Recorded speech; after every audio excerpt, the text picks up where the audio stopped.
García. Estás escuchando El Destapabocas. Cultivate con el Sensei. Llega la media hora de historia con el profesor Alejandro Jiménez.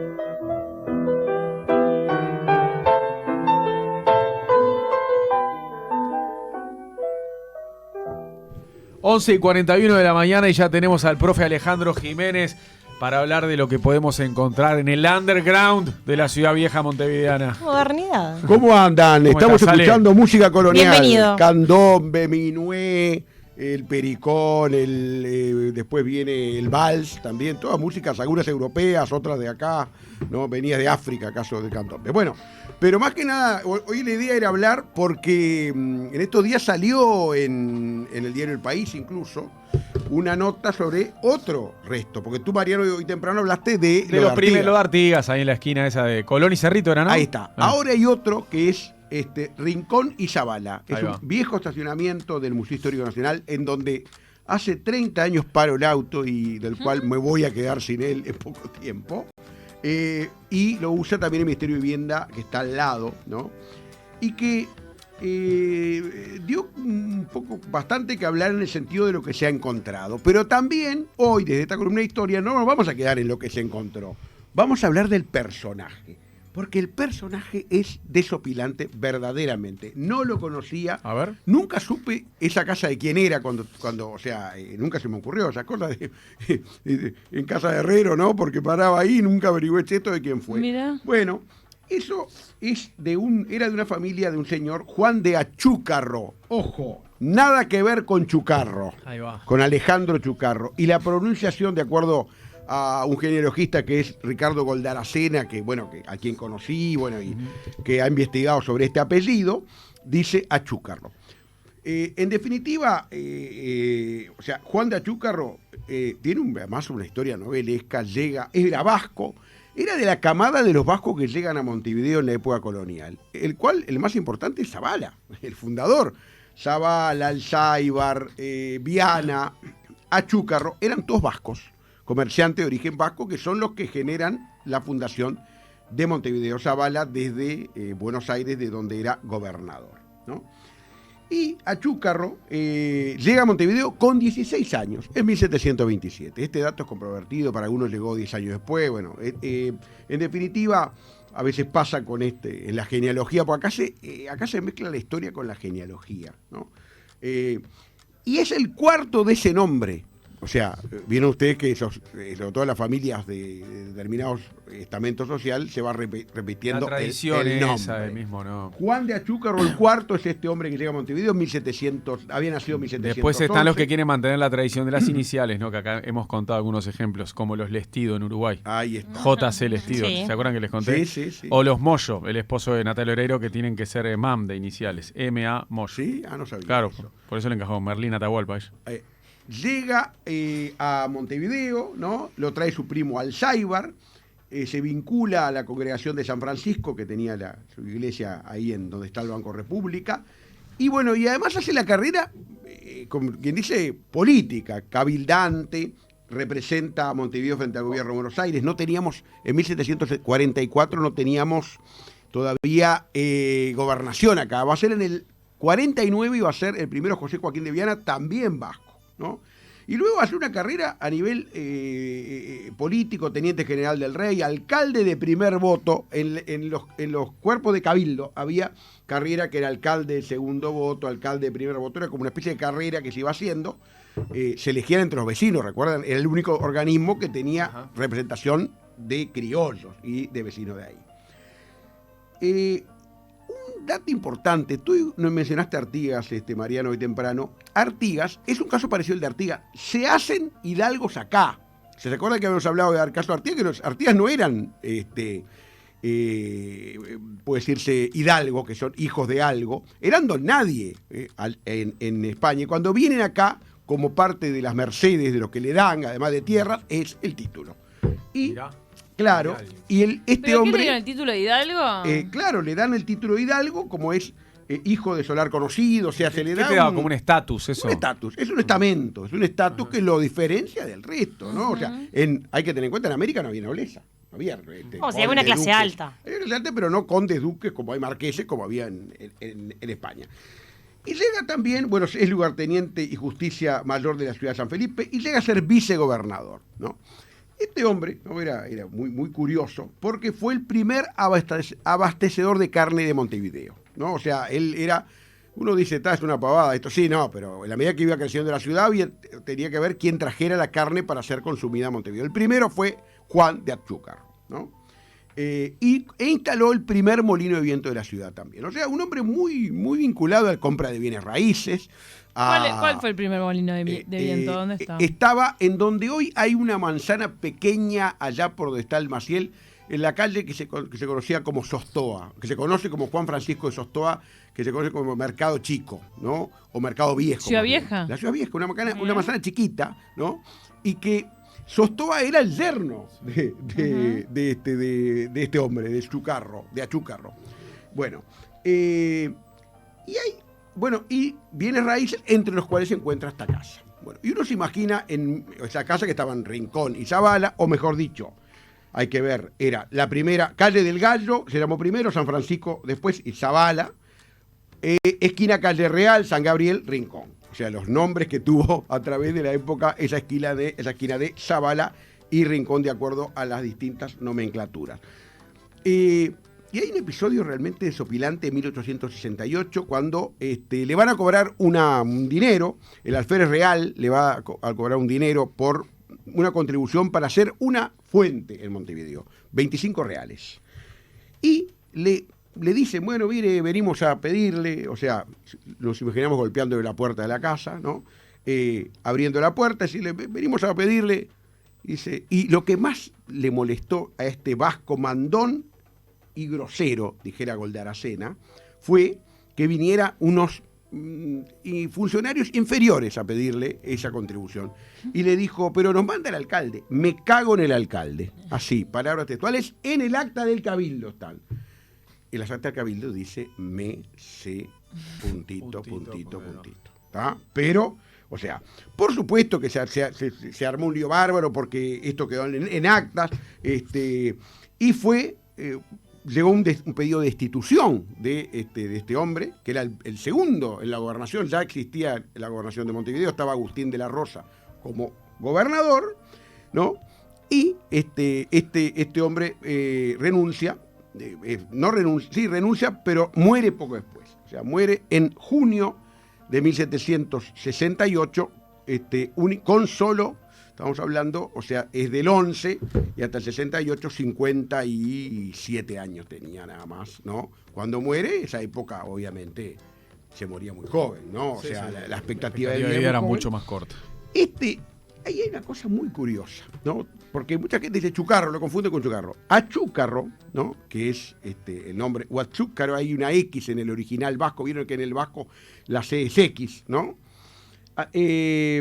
No deja descendencia masculina. ¿Qué significaba eso? Su apellido el apellido no continuó. Por eso que nunca más se supo de ese apellido. No tiene apenas, hay una plaza por Piedras Blancas, creo que tiene su nombre. Bastante tener una plaza, está Claro. bueno. No, pero aparte no Sí. tuvo hermanos varones que dejaran. Tampoco, hijo, ¿no? Y hay que tener en cuenta que viene solo, viene con su primo Alzheimer, o sea, viene sin sus padres, por ejemplo. Y en este lugar es donde se está excavando ahora, ¿no? Se está excavando ahora, y ahí está Nicole de León, que es la arqueóloga que está trabajando en esos restos patrimoniales, que está haciendo lo que se llama un estudio de impacto. ¿Qué es un estudio de impacto? ¿Ella labura con López Más? ¿Es el mismo equipo? No, es otro equipo. ¿Es otro? Ella es independiente. No es el de la facultad, entonces. Sí, no, ella trabaja en general con la constante de la Intendencia, Comisión de Patrimonio, Ajá, bien. se llama bien como freelance, Una como quien freelance, dice. ahí va. El estudio de impacto incluye documentación, crónicas, archivos, toda la investigación. Yo hice parte, yo hice investigación histórica, no de eso, digo, yo hice, no para el equipo, yo lo hice para nosotros. Ese inmueble es de 1750 aproximadamente, este que estamos hablando. Ya había una construcción en esa esquina en esa época, de acuerdo a los planos de época, ¿no? Y allí pasa lo que se acuerda que habríamos hablado cuando hablamos de Artigas, esa noción de palimpsesto, aquello de que se va dejando, cada generación va dejando su marca, ¿no? Y entonces allí hay siglo XVIII, que son muros de piedra y de ladrillos, esos ladrillos de Campo Grandes, ¿no? Los muros de piedra, hay que tener en cuenta que la piedra se usaba solo para fortificaciones, solo para murallas. O sea que para usar piedra había que ser muy rico. O sea, claro, porque la piedra era muy codiciada para fortificar la ciudad. Si alguien tenía piedra, era porque era muy rico, porque podía comprarla y podía acceder a ella. Mirá vos. Hay también del siglo XVIII, bueno, eso que son algunos muros, y del siglo XIX, que es quizás lo más interesante, de esto que Nicole hizo una visita guiada el jueves, yo estuve, y habla de ventanitas al pasado, ¿no? Que bueno, esas excavaciones, las excavaciones en general son ventanitas al pasado. Habla de, bueno, que han encontrado objetos, hueso, vidrios, mayólica, que es cerámica, y lo del siglo XIX es muy interesante, porque tiene que ver con las cisternas.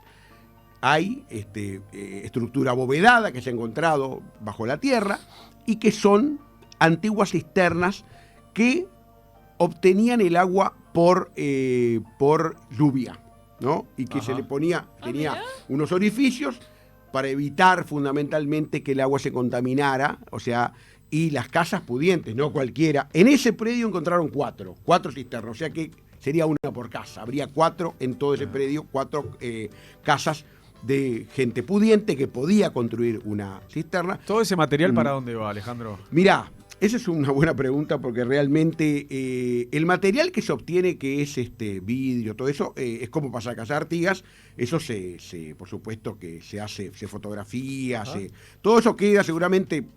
O sea, va a Comisión de Patrimonio, no sé bien el destino, claro, pero a ver, una cosa es encontrarlo donde vivió Artigas, claro. Eso va todo para un museo, pero donde vivió Achúcarro, capaz que no es tan trascendente, claro, y hay que ver a dónde va. Pero en este caso no solo es de quién es la casa, sino el valor que tiene como siglo XVIII. Sí, claro, por lo histórico. Es una reliquia. En Comisión de Patrimonio, ¿no? Que siempre está, cuando hay demoliciones en estos lugares siempre tienen que intervenir porque es zona protegida, ¿no? Sí. Esto se conserva, generalmente se conserva, a veces termina expuesto en un museo, ¿no? ¿Puede ir a un remate a veces o no? No, esto no, porque el Estado está detrás. El predio es del Ministerio de Educación y Cultura y va a haber viviendas, se van a hacer viviendas en un lugar que van a... y si fuera un predio privado, ahí ya es una repartija.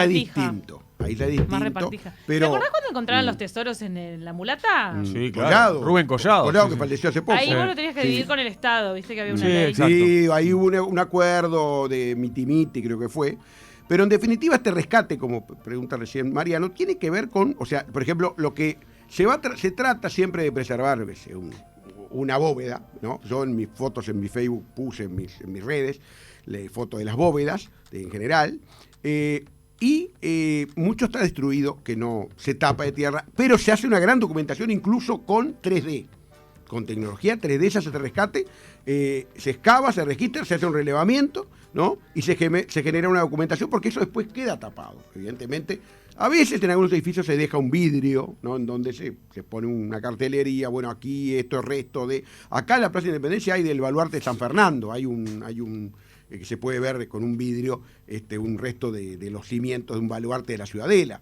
O sea que en definitiva, a veces se dice, pero eso debería conservarse. Bueno, pero si está deteriorado, no es difícil. Acá se va a tener que cambiar incluso, escuché, el ascensor del lugar, porque donde iba el ascensor originalmente hay una cisterna.